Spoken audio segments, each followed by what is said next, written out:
So I hope you are ready to go on a journey of the new genres of dance. You have already been with me on the first part of this journey. Let's now go on to the second half. As you well know, being MA students, doing this very interesting post-graduation course in dance studies, there is a new energy that gets created sometimes by bringing two different things together. So the third has a distinct element of power and energy. In today's world of classical dance, there are three groupings. The first is the classicist, who stuck to the 1950s version of the grammar, vision and construct of the classical dances. You must remember that iconic scholar Kapila Vatsyayan referred to these classical dances actually as neoclassical forms, for the simple reason that they were clever reconstructions and hence only fictively classical. Then there is the segment of moderates, who are more Catholic and who are more willing to change with the times. They are willing to change as long as the core is maintained. The core essentials have to be retained. And then there are the contemporaries, who are daringly experimental. We are going to go on a journey about some of the work of the contemporaries. Experimentation, as you know, happens in several areas. The foremost is in the telling of stories, which move away from the traditional repertoire or the traditional stories that the dance has been telling.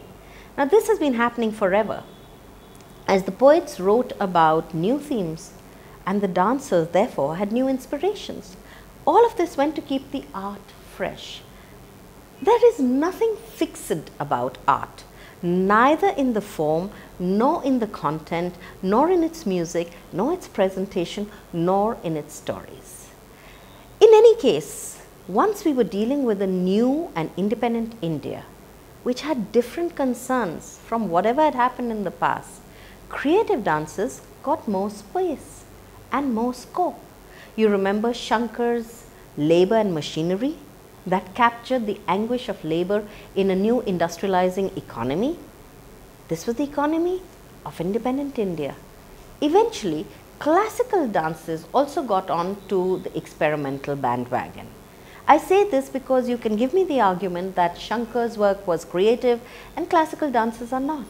But I beg to differ, and in this presentation I am going to prove my argument. Interestingly, much of the experimentation around secular, novel lines was driven by women. Many of them had joined the arts soon after a sound academic background and were therefore familiar not just with art but also with literature. And irrespective of whichever form the literature came packaged in, they were able to pull out the best. Take the example of Maya Rao. She drew the attention of a guru, Shambhu Maharaj, to the Shastra and the textual compilations. She introduced him to the books written by Wajid Ali Shah, Banni and Najo. Both books describe the practice of dance in the court. Of course, Shambhu Maharaj was very delighted to know that much of what he danced was in the book. But she also drew his attention to the abundance of poetry, which till then had not been part of Kathak's repertoire. For the first time, for instance, she used for Kathak an Ashtapadi from Jayadev's Geet Govind, Haririha Mugdha Vadhu. She also used the poetry of Tagore, the Varsha Ritu excerpt from Bhanushinghar Padavali. She used it for the Tagore centenary in 1960. So you see, changes happen. After all, it is a parampara. The param has to go par. Even themes changed. In the 25 years between 1970 and 1995, Kathak dancer, guru and choreographer Kumudini Lakhya had created over 50 productions that had moved beyond tradition to modernity.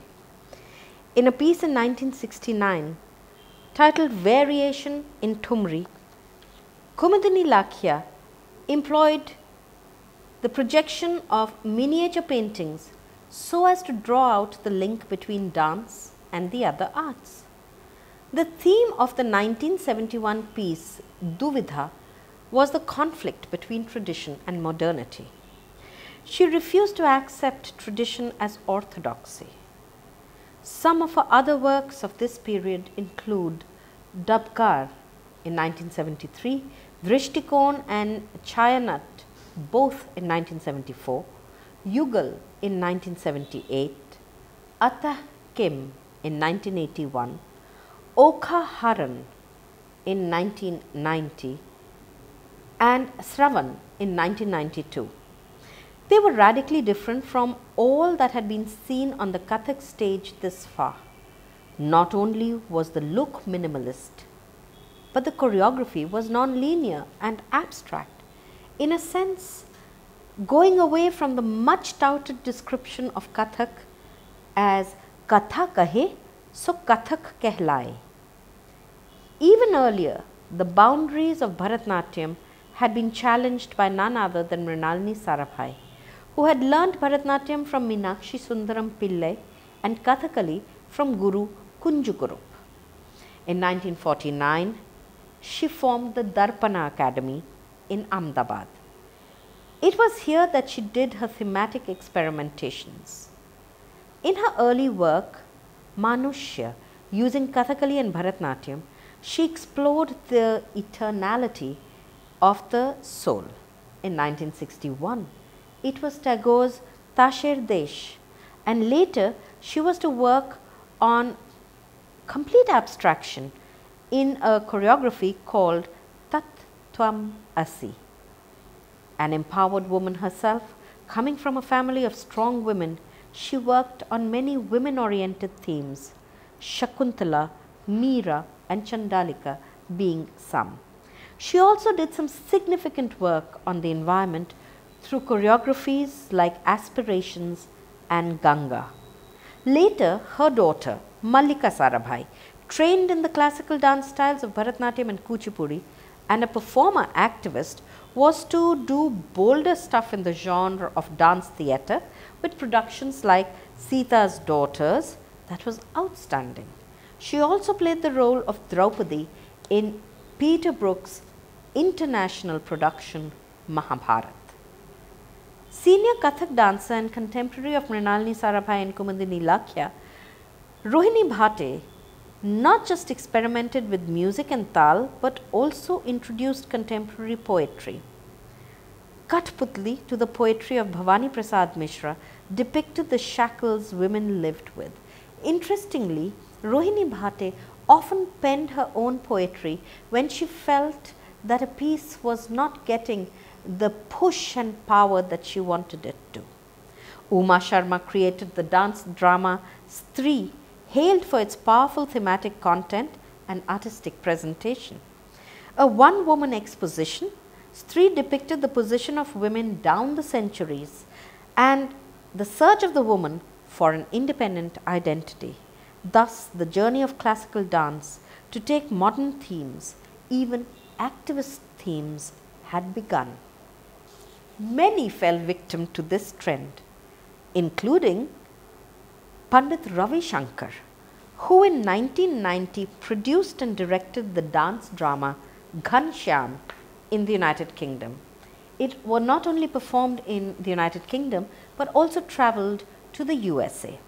Ghanshyam told the story of a young dancer who became addicted to drugs. Panditji did this because he had seen so many around him from the world of the arts losing all to this addiction. The dance drama used mime, stylized gestures and dance. It starred the great Kathak dancer, the late Pandit Durga Lal, as Ghanshyam, who succumbs to drug abuse. The other great artists who participated in the production were the Bharatnatyam legends Shanta and V.P. Dhananjayan. Ghanshyam used a mixed language of different styles, including and naturally Kathak, Bharatnatyam and Kathakali, for Dhananjayan sir has been trained in Kathakali as well. Now, by now, even a form like Kathakali had accepted radically different themes. Taking advantage of the fact that the form employs an aharya or makeup and costuming technique of character types, a series of Kathakali productions based on inspiration sources as varied as the Bible and Shakespearean plays were attempted in Kathakali. The International Center for Kathakali, then headed by Sadanam Balakrishnan, had a big success, for instance, in Othello. Even Kathak maestro Birju Maharaj produced a brilliantly modern work in Lohe Ki Atm Katha that used the lightning pirouettes of Krishan Mohan Mishra to suggest the sharpness of the sword. He also produced a whimsical choreography called film editing, in which, struck by the repeated forward and backward play of the tape, he called upon Kathak's concept of Jode ke Tukde to have the dancer spin forward with one tukda and then turn back with its joda. In more recent years, a younger crop of dancers has carried forward the challenges of working on different themes. Some of these opportunities came out of funding opportunities. Some of them came out of new work opportunities. Some came out of challenges. For instance, Bharatanatyam dancer Geeta Chandran worked on a whole range of social issues which came her way from the UN agencies. Some of her contemporary thematic choreographies include Her Voice and Imagining Peace, which articulated her conviction that dance can be a vehicle to build social bridges. In Her Voice, she worked with a puppet artist, Anurupa Roy. Important in this category of her work is her work that she did with issues of gender, drug abuse and the environment. I remember in 2008 she did a work called Mythologies Retold, addressing the burning issue of female feticide. She also did a piece inspired by Gandhiji titled Warp and Weft. And you don't need any imagination to tell you that she used extensively khadi cloth. Now, the work explored key concepts of Gandhian philosophy through the narrative lens of a female dancer's skills. The choreography played with ideology through abstract movement as well as narrative gestures and incorporated both classical Bharatanatyam as well as contemporary theatre movements. If funding and performance opportunities propelled some of Geeta's works, Rama Vaidyanathan's works on birds, the dance of birds, which was an entire classical margam in Bharatanatyam, grew out of a closeness to friends who were bird watchers. The piece eventually stressed on the disappearing habitat of birds. Change in themes were inevitable and is likely to be the direction in which dance will move in the future. Modern 20th century dancers cannot be shackled by a fixed past that is imaginary to boot. Choices are the essence of life today, and we cannot grudge our dancers this. There may be some concern about how far is too far, about when a dance loses its stylistic core for its thematic push, but then the main agenda of the arts in India is transformative. And if a work transforms thinking, then it is meeting its purpose, and as long as it creates rasa through the pathway of the Rasa Sutra, then it still fits the Indian definition of Natya, the comprehensive art of theatre, vast enough to be able to contain dance, music, dialogue, costumes and props.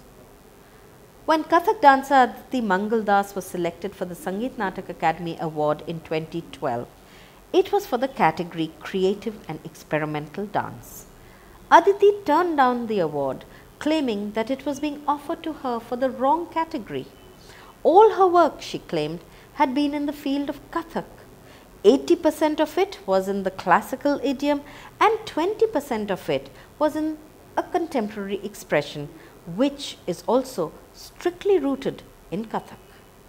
Whatever changes one saw in her work, she claimed, were harmoniously and homogeneously evolved, serving to help the stream of Kathak expand, rejuvenate and be full of energy and life. Yet even she has arranged her work into two sections: classical Kathak choreographies and contemporary Kathak choreographies.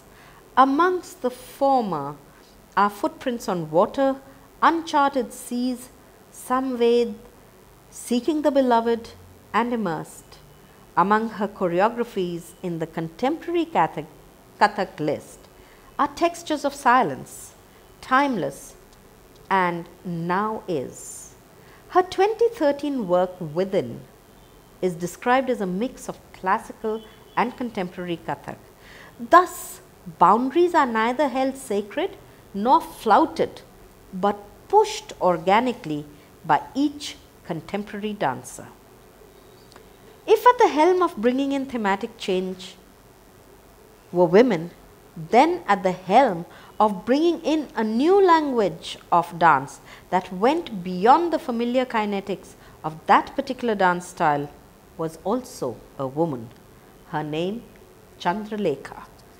Initially trained in Bharatanatyam by Ellappa Pillai, after a few years she retreated from the dance world, only to return to it in 1984 at the East-West Dance Encounter organized in Mumbai by George Leshner, director of the Max Muller Bhavan. The reason Chandra had retreated from the world of Bharatanatyam was because she sensed a hypocrisy in it, she says. She was seeking for older but truer echoes of cultural connectedness between body and soul.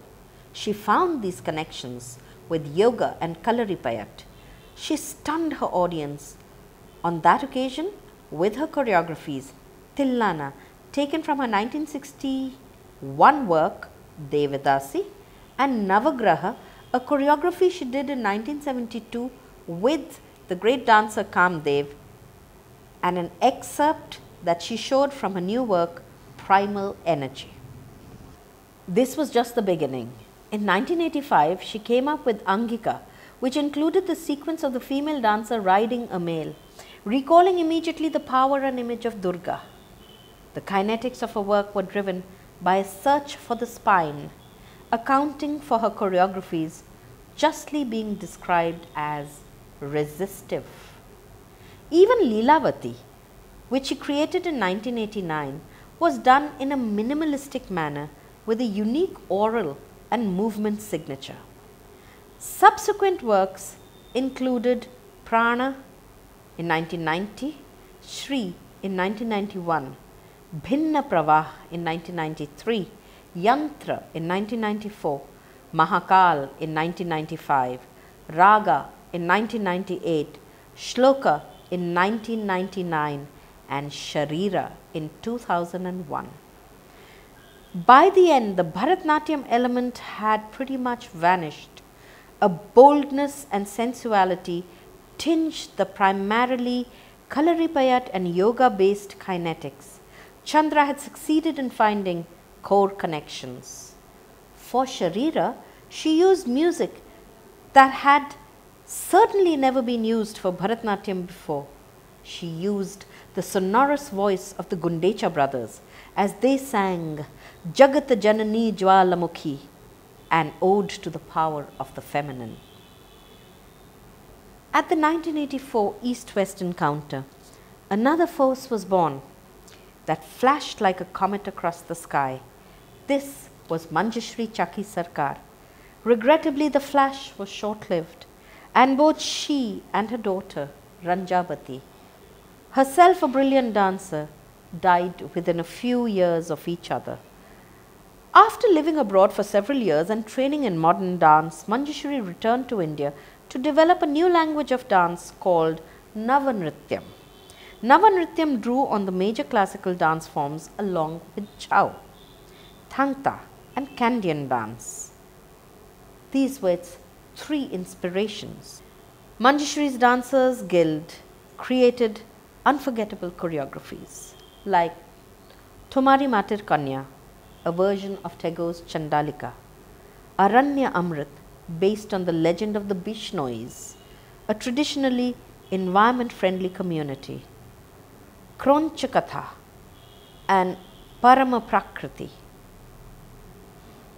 She Said remain Ranjavati's incomplete work, while Dancers Guild continues that brilliantly creative energy it once had is now sadly dissipated. 1984 turned out to be the turning point of dance in India, or more precisely, one of its most important milestones. It was as if Chandra had unleashed the Kundalini force lying dormant in dance. Post 1984, so many more went exploring the energies and movement vocabularies of other forms to multiply the styles that inhabited the one body. Daksha Seth was an established dancer of Kathak for 20 years, having learnt it from Kumudini Lakhya at her school Kadam in Ahmedabad. It was only then that she entered training in Mayurbhanj Chau, Kalari Payat and the aerial technique of Malkham, including rope Malkham. Malkham is a tradition, a martial arts tradition, physical fitness tradition from Maharashtra. She was also trained in contemporary dance. This unique mixture was to revolutionize her performance. Two things helped her to reach this end. The first, that she was married to a world musician, Australian Devisaro, and the two worked in close collaboration to produce truly unique work.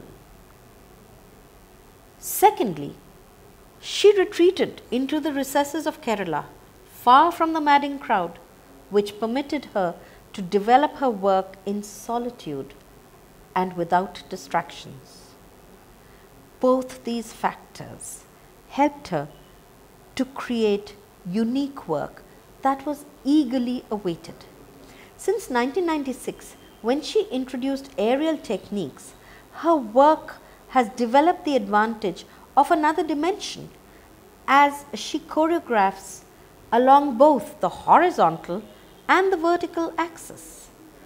Among some of her most important works are Search for My Tongue, which she produced in 1996, Sarpagati in 1997, Falling Angels in 1998, which was an Indo-British production to commemorate 50 years of Indian independence, Bhukam in 2001 and Sari in 2010.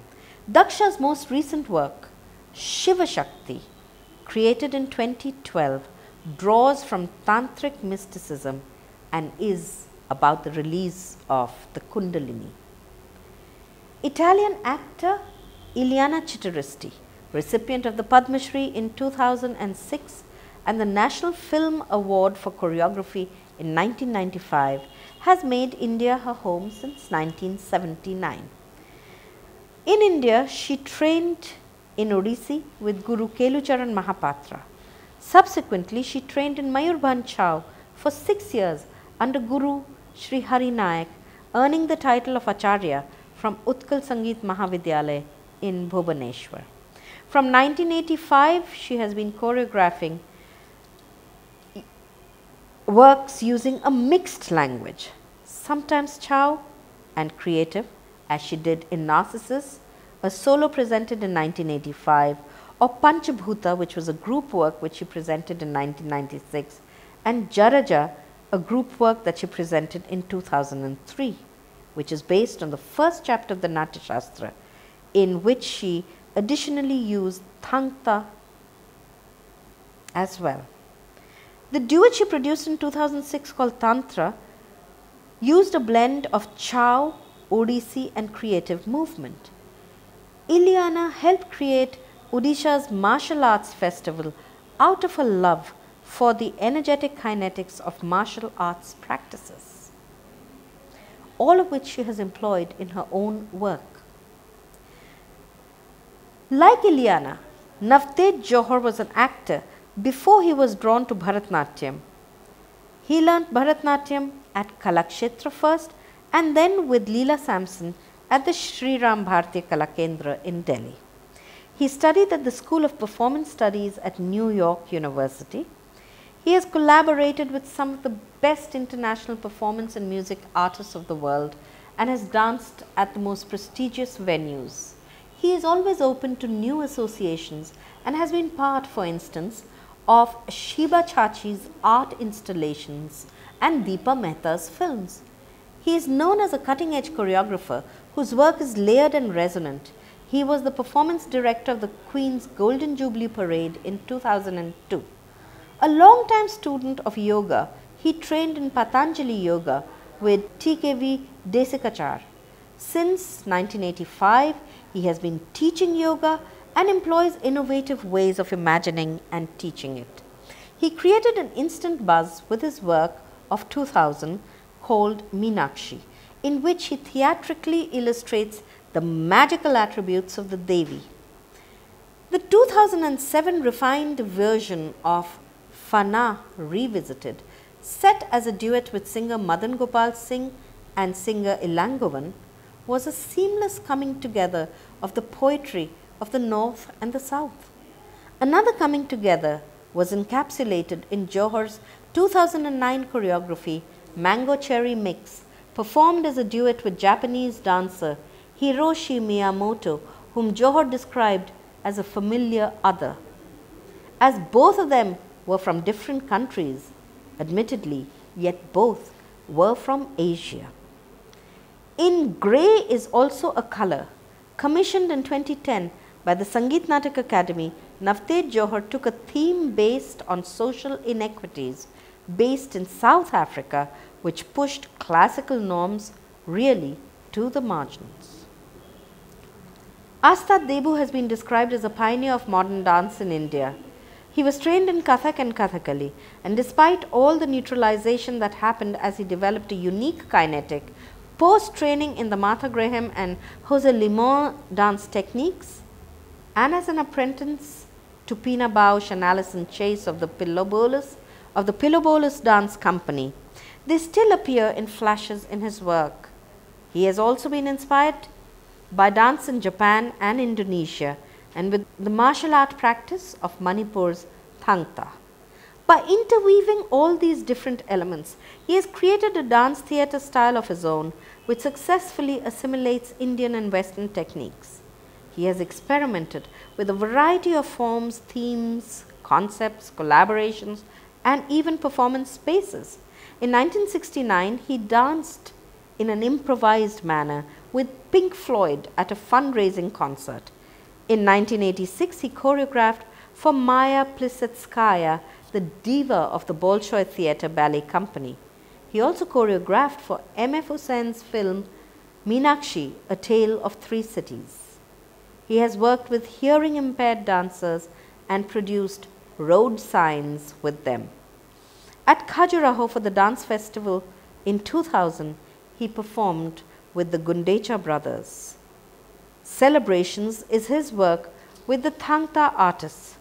One of his most powerful choreographies for solo performance is Thanatomophobia. In 2009, he created Breaking Boundaries, and subsequently in 2012, he created Interpreting Tagore, based on 4 poems of Tagore, which he presented with the children of the NGO Salam Balak Trust. In this work, he went back to an old partnership with puppeteer Dadi Padamji that he had first established in 1989.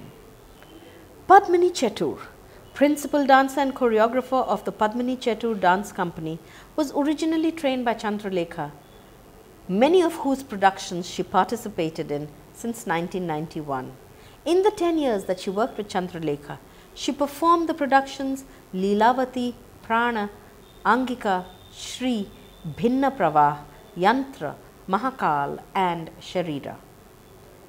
She presented her first solo work, Wings and Masks, in 1999. This was followed by Brown and the duet Unsung. Fragility came in 2001 and Solo in 2003. Her production Pushed was premiered at Seoul's Performing Arts Festival in 2006, and it has travelled worldwide since then. Now that I've told you something about Padmini Chetur's work, let me also tell you that the reception to her work in India has been somewhat subdued, as it is believed that she breaks away too much from the norm. Now that doesn't bother her because she admits that she does so in style and content. Fragility was a piece that she did, and that we take as a case in point. It moved very slowly, suggesting vulnerability, but refused to be drawn into a narrative. In all the above examples, more than one dance movement art is contained in each dancing body. They put in a lot of labor and training to get to the point of what they think is perfect. Hence, the output is larger than the sum of the parts. Let me also tell you about a recent experiment called Parkaya. The tint of another, as the name suggests, was allowed onto one deliberately, but for a short while. Parkaya had 3 dancers: Odissi dancer Madhavi Mudgal, Kathak dancer Prerna Shrimali, and Bharatnatyam dancer Rama Vaidyanathan. They danced on different evenings. Each danced individually, but parts of each one's performance were choreographed by the other 2. Thus, each of the 3 soloists attempted to expand the boundaries of their art to experience each other's dance forms more intensely, more intimately, led through by the dancer of that form. Now, this recalls to mind the ancient thought and practice of transcending one's own body to enter that of another, hence the title Parkaya. It is evident, just as once the twin processes of reform and revival operated simultaneously in Indian dance, especially with respect to classical dance, today tradition and modernity walk hand in hand, even in the apparently tradition-bound Indian centers. This is a trend that one has noticed from the second half of the 20th century. Yet if modern trends are not known and not celebrated, then cultural policy makers need to be implicated for following a policy of categorizing art practices, arranging them in little boxes or arranging them hierarchically or in watertight silos so that nothing of one practice goes into the other.